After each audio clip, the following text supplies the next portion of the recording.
Hey guys, this is Anirban from the Tennis Wizards. So today I want to cover the part three, the last part of the goal setting series, right? It's called the process goals. So we've already covered the outcome goals, which are something that you can't really control. They're like your rankings and ratings and so on.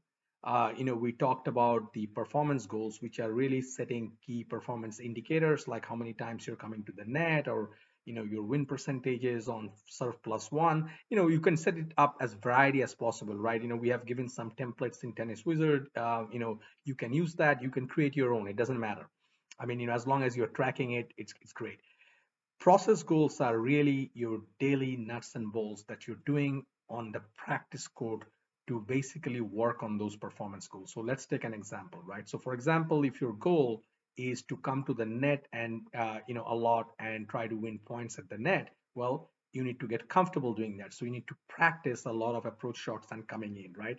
So that's where the process goal comes in. Now, one thing we hear very often, right, and it's very tricky because most of the junior players that are college bound, they play in tennis academies, they play in clubs, some play in high schools.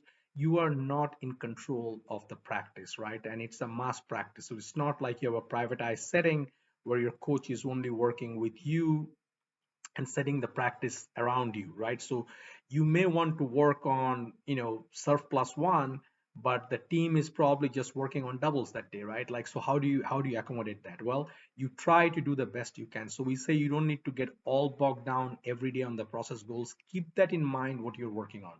There is always a way you can find it. Even if you're playing doubles, okay, you may not work the serve plus one, but you can work the serve placement. So at least a part of that, right? So keep those KPIs in mind, right? Those one or two things that you're focused on in the match code. And try when you're practicing on your own to really hone in and see how you can maximize and get the practice, if that makes any sense, right? If you're trying to be consistent, try to see when you're rallying, are you hitting quality balls, and try to keep a count in your head. Okay, how many quality balls can I hit back, right, before my balls land short? Just small benchmarks, and you can come back and you can write in a journal, you can write in a note, you can use our template, however you want to do it. But this is how you're going to improve over a period of time, and hopefully it'll translate into the the performance goals, and then eventually to your outcome goals. And we wish you all the very best.